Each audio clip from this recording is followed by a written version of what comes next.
j'espère que vous allez bien. Pour ma part, ça va super.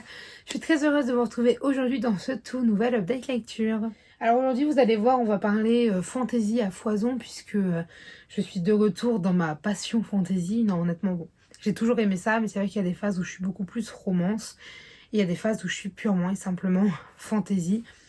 Et là, aujourd'hui, je vous présente 3 titres de fantasy, dont 2 dans lesquels il y a des dragons. Voilà. On commence tout de suite. Je commence tout simplement par ma dernière lecture en date, mais également pour l'instant mon coup de cœur de cette année, puisque je vous présente Fourth Ring, donc de Rebecca Yarros aux éditions Hugo Roman dans la collection Romantaisie, et c'est tout simplement une pépite. D'accord ? Donc ce livre, honnêtement, c'était une pépite, c'était une tuerie, c'était une dinguerie, je m'en remets toujours pas, ça fait une semaine que je l'ai fini, je crois. Donc ça fait une semaine pile, peut-être un peu plus, je sais plus, peut-être 2 semaines même. Je ne saurais plus vous dire. Ça fait un petit bout de temps que je l'ai fini, 1 semaine ou 2, et je n'arrive pas à m'en remettre. Voilà, je ne rêve que d'une chose, de retourner dans cet univers, soit pour le relire et le redécouvrir comme si c'était la première fois, soit lire la suite. Il faut encore que j'attende 1 mois et quelques. Bref, je vais donc vous lire le résumé parce que je pourrais vous le résumer, mais je pense que vous ne comprendriez rien. Donc je vous lis. Rien ne prédestinait Violette Sorrengail à être une cavalière. À son arrivée à l'académie de Basgiat, elle était censée intégrer le cadran des scribes et mener une vie tranquille parmi les livres, elle dont les os sont si fragiles qu'ils peuvent se briser au moindre choc. Mais Violette n'a d'autre choix que de satisfaire aux ordres de sa mère, la générale Sorrengail, elle-même cavalière et dresseuse de dragons, et de s'inscrire aux épreuves de sélection pour devenir dragonnière, l'élite de la Navarre. Pourtant, le simple fait d'envisager de participer à cette compétition lui paraît fou. Car les dragons ne se lient pas aux humains fragiles, ils les brûlent. Mais Violette a beau être la candidate la moins forte physiquement, elle est rusée et rapide, des qualités indispensables quand on évolue dans un monde sans foi ni loi, où les alliés peuvent vite devenir des ennemis. Violette va devoir penser à un plan solide, car cette aventure n'a que 2 issues. Passer toutes les épreuves ou mourir. C'est tellement bien. Oh là là là là. Dites-vous que j'ai lu ce livre uniquement avec cette citation. Un dragon sans cavalier est une tragédie. Un cavalier sans dragon est mort. Codex du dragonnier, article 1, section 1. Il ne m'a fallu que ça. J'ai découvert uniquement quand j'ai fini le livre qu'il y avait un résumé dans le livre. Pour vous dire. Et regardez-moi la beauté de... Parce que moi j'ai l'édition collector. Mais regardez-moi cette beauté. C'est de toute beauté. Non, honnêtement, c'est une dinguerie. Bon, alors. Je pose ce magnifique bébé parce que même si il est magnifique. D'ailleurs, attendez, je vous ai pas montré quand même en dessous, s'il vous plaît. D'ailleurs, il y a une petite citation derrière, c'est nous pouvons vivre en lâche ou mourir en dragonnier. J'adore, j'adore, j'adore. Du coup, pour vous donner un peu les thèmes du livre, on a évidemment dragon, on a enemies all over, on a, est-ce que je pourrais dire magie? Je sais pas vraiment, mais un petit peu quand même, on va dire pouvoir. On va dire voilà qu'il y a une notion de pouvoir. Il y a une notion aussi de politique, même si elle est assez restreinte pour l'instant. Je pense qu'elle prendra beaucoup plus d'ampleur dans les prochains tomes. Il y a aussi cette notion que ça se passe dans une académie. En plus là, une académie de guerre. Il y a tellement de choses. Il y a beaucoup d'épreuves. Il y a des dragons, encore une fois. Il y a aussi des liens entre dragons et humains. C'est pas juste il y a des dragons, il y a des humains. Non, il y a des cavaliers, il y a tout plein de rites, il y a tout plein de choses. Ah, c'est génial. Je pars dans tous les sens tellement j'aime ce livre et que je veux vous le vendre, mais je m'y prends tellement pas de la bonne façon. Globalement, ce livre, je ne me suis ennuyée à aucun moment. C'était une tuerie. Pour vous dire, j'ai vraiment cru que j'allais mettre 2 semaines à le lire. J'arrêtais pas de repousser sa lecture. Parce que regardez la taille des écritures. Je mettais tellement longtemps à lire une page et pourtant ça m'a pas empêché de dévorer ce livre en lisant entre 100 et 200 et quelques pages par jour. Ce livre était trop bien. Donc quand je me suis lancée dans le livre, j'ai longtemps hésité. J'ai longtemps hésité entre l'écouter en audiobook ou le lire. Et en fait, je me suis dit, si je l'écoute en audiobook, je pense que je n'apprécierais pas autant que si je l'avais lu. Et je me suis dit, quitte à prendre 2 semaines à le lire, plutôt que 3 jours à l'écouter, bah je prends 2 semaines à le lire. Je l'ai lu en 4 jours finalement. Mais je suis tellement heureuse d'avoir fait ce choix parce que je ne doute pas que l'audio est bien, hein. Mais j'ai très souvent des coups de cœur moindres en audio ou alors j'apprécie moins ma lecture parce que c'est pas pareil en fait. Du coup, globalement, pour résumer tout ça, parce que là je pars dans tous les sens, c'est du vric-vrac. Pour ce qui est des personnages, les personnages sont géniaux, ils sont attachants, il y en a qui sont intrigants, ils sont profonds, ils sont construits, ils sont... Enfin, on a des personnages qui existent parce qu'ils existent et qui n'existent pas pour exister. Je sais pas si vous comprenez un peu la distinction. On sent que les personnages ne sont pas juste créés pour accompagner le personnage principal. On sent qu'ils ont tous un rôle, qu'ils ont tous une fonction, qu'ils ont tous un caractère, ils sont tous là pour quelque chose, globalement. Et ça, j'ai kiffé parce que c'est toujours super intéressant quand on lit une histoire d'avoir des personnages qui ont de la réflexion, qui ont des qualités, des défauts, qui sont... Enfin, je sais pas comment vous dire, mais voilà, c'était des personnages bien construits, bien profonds, tout comme on les aime. Pour ce qui est de l'univers, l'univers est dingue, c'est une pépite. Il y a plein d'intrigues, il y a plein d'histoires aussi, tout simplement d'histoires autour de l'univers. Il y a plein de petits détails qu'on comprend pas forcément, qu'on comprend au fil du temps. Et il y a quand même ce côté un peu de politique où il y a des gens qui font partie, du coup, on les appelle les marqués, puisqu'ils font partie... ce sont les enfants de ceux qui ont fait la rébellion et qui du coup ont payé le prix, etc. Ils ont plein de lois là, les concernant et tout. Et il y a ce côté-là qui va prendre pas mal de place. Il y a notamment du coup la guerre qui a fait des morts des deux côtés en fait, hein, disons. Et nos personnages sont les principaux concernés. Bref, mais j'adore parce qu'il n'y a que des rebondissements tout du long du livre. L'histoire, elle est... L'histoire, elle est bien filée. Il y a une bonne trame, il y a une bonne intrigue. Tout est logique, tout est bien construit. Et il y a quand même du suspense, etc. Enfin, voilà, ce livre est génial, d'accord? La romance, eh bien, on a j'allais dire un gros mot. On a un excellent ennemi to lover, un peu slow burn, que je trouve extrêmement bien construit. C'est-à-dire que c'est pas du jour au lendemain, c'est plus j'ai envie de te taper, mais autre chose, hein. Non, c'est-à-dire que là, il y a toute une réflexion, il y a tout un truc, voyez-vous, derrière, et... ouais, je le trouve très bien construit et je le trouve logique. Pareil, le raisonnement des personnages par rapport à ça. Parce que il n'y a pas un triangle, mais presque en fait. Et bah, je trouve que c'est très logique, c'est fondé et ça va là où ça doit aller. Bref. Et ensuite, globalement, je crois que c'est tout ce que je vous dis. Normalement, j'essaie de faire des choses construites, hein. Le seul petit point négatif, et encore c'est pas un point négatif, c'est juste que je le relève parce que je l'ai beaucoup entendu, c'était la traduction. J'ai entendu beaucoup de critiques comme quoi la traduction était, ouvrez des guillemets, merdique. Moi, je trouve pas. C'est vrai que j'ai relevé quelques petites coquilles. Il y a quelquefois des fautes dans les phrases. Il y a quelquefois des... je crois que j'ai eu deux fois, enfin j'ai eu un mot en double quoi. Genre par exemple c'était il faut donc y aller par exemple. Mais enfin, c'est des fautes minimes. Je veux dire, c'est un roman de 600 pages qui en équivaut 1000 dans certaines maisons d'édition. Et, et voilà, enfin c'est très rare. Il y a quelques phrases où j'ai dû relire plusieurs fois pour comprendre le sens, mais c'est aussi parce que c'est de la fantaisie quand même dense, c'est compliqué, et il y a certaines phrases où juste quand je les lisais, j'étais pas à fond dans le passage, je sais pas si vous comprenez, mais voilà, je dis pas que la traduction est parfaite, mais je dis pas non plus qu'elle est merdique, genre loin de là, pour moi, oui, on aurait pu faire mieux, mais c'est pas non plus catastrophique. Voilà. En résumé, parce que je crois que ça fait déjà très longtemps que je parle pour Fourth Ring, c'est un énorme coup de cœur, c'est une pépite, c'est un waouh généralisé en fait tout simplement. Je ne m'en remettrai pas. Et ouais, c'est un coup de cœur mais phénoménal et monumental. Vous devez le lire.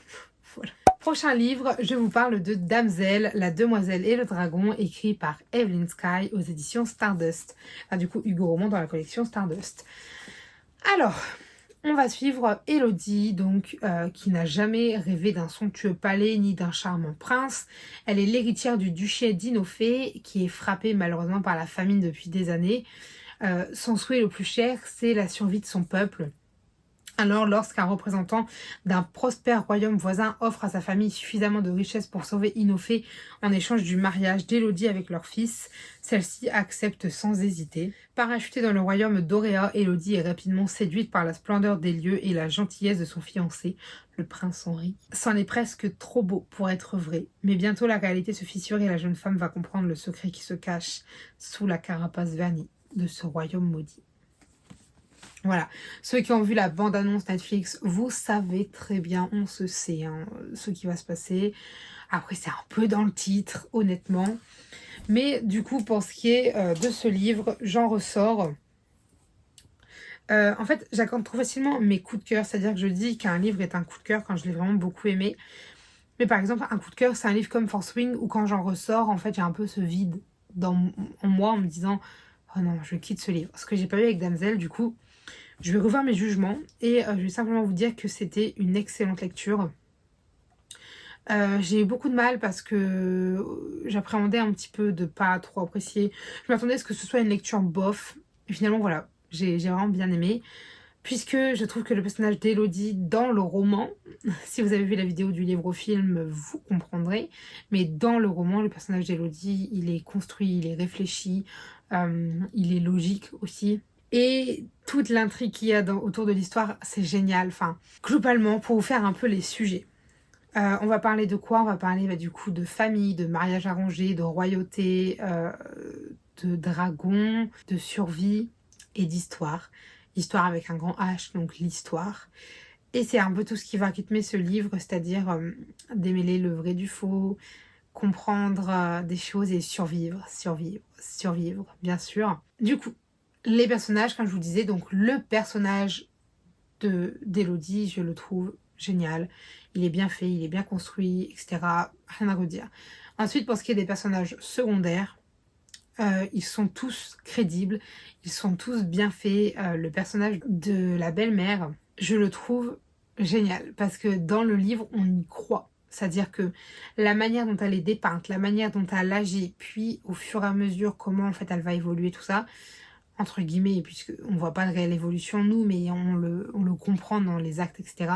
Et ben en fait, je trouve ça génial parce que c'est une vraie évolution de personnage, même s'il est secondaire. Enfin, c'était trop bien. Après, on a un autre personnage. Il n'est pas vraiment principal, mais il est quand même hyper important. Je vous dirai pas qui c'est, mais voilà, il est pareil. C'est comment vous dire ça? C'est logique, c'est raisonné, c'est construit, c'est trop bien. Son prénom commence par un K. Pour ceux qui comprennent, pour ceux qui l'ont lu ou quoi.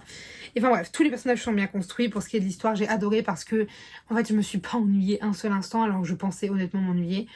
J'ai trouvé ça trop intéressant, il y avait plein d'intrigues, il y avait plein de... Au-delà du côté il faut survivre, il y avait de la réflexion, il y avait plein de choses, il y avait de la politique, il y avait tout ça. Enfin ce livre il est bondé d'actions, de rebondissements, etc. Et il est quand même assez court. Voilà, il fait 340 pages en gros. Et je les ai pas vus passer. C'était trop bien. Moi, je vous le recommande. Si vous voulez lire un livre... un livre... un livre. En fait, j'ai envie de vous dire des choses, mais ça vous spoil un peu l'intrigue. Étant donné que c'est quand même assez long à arriver, le déclencheur, puisque ça arrive pas avant genre quasiment la première centaine de pages. J'ai pas envie de vous spoiler parce que moi, j'attendais que ça. Et du coup, ça a un petit peu ralenti le début de ma lecture. Mais j'ai découvert que c'était hyper important pour la suite. Donc... Voilà, si jamais vous voulez plus de détails sur ce livre, je vous invite à aller voir la vidéo du livre au film parce que du coup je donne un avis plus à vif, plus à chaud. Et puis si jamais vous l'avez déjà lu ou déjà vu, je compare aussi les deux. Voilà, parce que il y en a des choses à dire. Mais bref, voilà, en résumé, une très bonne lecture que je vous recommande si jamais vous voulez découvrir, si jamais vous voulez approfondir l'univers, si vous avez déjà vu le film en fait et que vous voulez en savoir plus, etc. À savoir que ça diverge un peu quand même les deux. Le dernier livre de cette vidéo n'est autre que La princesse sans visage, le tome 1 des royaumes immobiles de Ariel Howells aux éditions Slalom. Alors c'est un livre que j'ai terminé il n'y a pas très longtemps non plus et que j'ai vraiment beaucoup apprécié. C'est pas un coup de cœur mais c'était une très bonne lecture. J'ai hésité à l'écouter ou à le lire et j'ai eu la même réflexion que pour Force Wing en me disant que je préférerais le lire que de l'écouter. Bah, pas manqué, voilà, je l'ai aussi lu en 4 jours parce qu'il y a un jour où j'ai pu lire qu'un chapitre. Bref, je l'ai lu en 4 jours et c'était trop bien. Ouais, j'ai adoré ce livre. Je vous lis le résumé. Dans les royaumes immobiles, l'existence est contrôlée par 4 monarques. Sans eux, la réalité serait réduite à un flot d'énergie magique et chaotique. Or, le trône d'automne, vacant depuis trop longtemps, menace cet équilibre. Il faut lancer un nouveau sacre. 7 jeunes femmes peuvent y prétendre. La compétition sera sans pitié. Ivy est candidate malgré elle. À 18 ans, elle a passé toute sa vie cachée derrière les murs de son manoir et les parois de son masque. Elle est une belle à mourir. Quiconque voit son visage est pris de folie meurtrière ou suicidaire. Propulsée dans le monde des Seeds, la noblesse des Fays au cœur de manigance qui la dépasse, elle va devoir puiser dans des ressources pour survivre, un chemin qui l'amènera bien plus loin qu'elle ne l'aurait imaginé. Voilà, donc c'est une duologie, j'ai le tome 2 dans ma pile à lire, il faut que je le sorte prochainement. Donc ce livre, je l'ai vraiment beaucoup aimé, je savais pas trop, je me suis dit, est-ce que je vais apprécier, est-ce que je vais pas apprécier, je me suis dit, au pire je prendrai l'audio, j'en ai pas eu besoin. Hein. Globalement, pour vous faire un check-up comme je fais d'habitude, c'est-à-dire personnage, histoire, univers, etc. Eh bien, pour les personnages, j'ai adoré découvrir Ivy parce que c'était un personnage quand même vachement particulier. Et du coup, un autre point de l'histoire qui est très important, c'est qu'il va y avoir plein d'épreuves. Voilà, c'est le principe, c'est que c'est un tournoi, il y a plein d'épreuves. Et j'ai adoré voir comment Ivy se débrouillait dans les épreuves parce que elle n'était pas là du tout, on va dire pleinement et volontairement volontaire. Et c'est-à-dire que du coup, elle n'avait pas la même rage et la même gagne que les autres. Et c'était très intéressant. Et pour autant, vous voyez, je trouve que c'est un personnage qui est bien pensé, qui est profond, et c'est ce que je dis tout à l'heure. En même temps, j'ai eu que des très bonnes lectures dernièrement. Tant mieux pour moi d'ailleurs. Et ouais, après, tous les autres personnages sont hyper bien construits, hyper bien pensés. En fait, quand je revois la fin, je me dis, ok, je m'y attendais pas. Il y a eu des rebondissements, des retournements de situation, des trahisons, des machins, des trucs, et je suis en mode, je l'ai pas vu venir, alors que tout est cohérent et en fait, tout est logique. Bon, j'avoue, il y a un truc, un personnage que je sentais pas trop depuis le début et c'est avéré que j'avais un peu raison. Enfin d'ailleurs, un ou deux même. Et voilà. Pour les personnages, donc, je trouve que Ivy est hyper bien construite. Que les personnages des reines sont très intéressants. C'est un peu compliqué de vous le détailler, mais c'est hyper intéressant de les voir évoluer tout au long de l'histoire. Enfin, quand on évolue tout au long de l'histoire, on les découvre de plus en plus, on apprend à connaître un peu qui elles sont vraiment et tout. Enfin, c'est trop bien. Parce que à ça, du coup, on combine toute l'intrigue et toute la politique du monde, de l'univers, etc. Et c'est génial, franchement. On évolue dans un monde où c'est pas du tout les mêmes règles que nous. Il y a de la magie, mais il faut que les reines, elles le stabilisent. Il y a cette idée que, du coup, le trône vacant, on va l'apprendre, mais c'était le trône du père d'Ivy, et que du coup, officiellement, c'est elle l'héritière légitime, entre guillemets, si je puis dire, puisque c'est une bâtarde, c'est-à-dire qu'elle n'est pas née de son union, mais c'est quand même sa seule descendante restante. Et du coup, eh bien, ça va venir un peu quand même parfois pimenter les choses. Bref, j'ai adoré ce livre, j'ai surtout beaucoup aimé le fait qu'il y ait des épreuves. Pour moi, c'est ce qui a pimenté le tout. On a pas mal d'aspects. On a aussi, par contre, je trouve que le personnage d'Ivy est quand même assez crédule. C'est-à-dire que dès qu'elle voit un homme, elle tombe amoureuse. En tout cas, elle pense tomber amoureuse. Et le point que j'ai apprécié, c'est qu'elle-même dit qu'elle a trop peu été confrontée à l'amour. Et que dès qu'elle voit un homme, elle pense être amoureuse, alors que bon, pas forcément. Enfin bref, c'était quelque chose que j'avais relevé, que je me suis dit qu'il fallait que je vous en parle. C'est chose faite. Du coup, pour récapituler, parce que je vais vraiment dans tous les sens dans cet avis, ça se voit que je filme le soir et qu'il est tard et que je suis fatiguée. Du coup, les personnages, ils sont géniaux, ils sont bien construits, ils sont intéressants. L'univers, il est génial, il est bien mené, il est profond, il est rempli, il est détaillé et il est intriguant parce que là, il reste encore tellement de détails. L'intrigue, trop bien, hein, des épreuves, etc., des morts, des trucs, des machins, des trahisons, des rebondissements, des complots, de la politique, enfin, trop bien. Et une fin, waouh, une fin. Honnêtement, si jamais vous n'aimez pas les fins où vous restez un peu sur le cul, bah achetez le tome 2 avant, parce que c'est génial. Honnêtement, vous voyez, j'ai réussi à me passer de lire la suite tout de suite. Mais je pense que si j'avais le tome 2 sous la main à ce moment-là, je l'aurais enchaîné. parce que c'est génial. Bref, écoutez, je vais m'arrêter là puisque ça fait déjà pas mal de temps que je bavasse. J'espère que cette vidéo vous aura plu, qu'elle aura pu vous donner des idées. Si jamais vous avez des avis, des remarques, des conseils, des commentaires, des suggestions, n'hésitez pas à le faire dans l'espace commentaire puisqu'il est fait pour ça. Sur ce, je vous dis à très bientôt. Allez, bye mes lecteurs.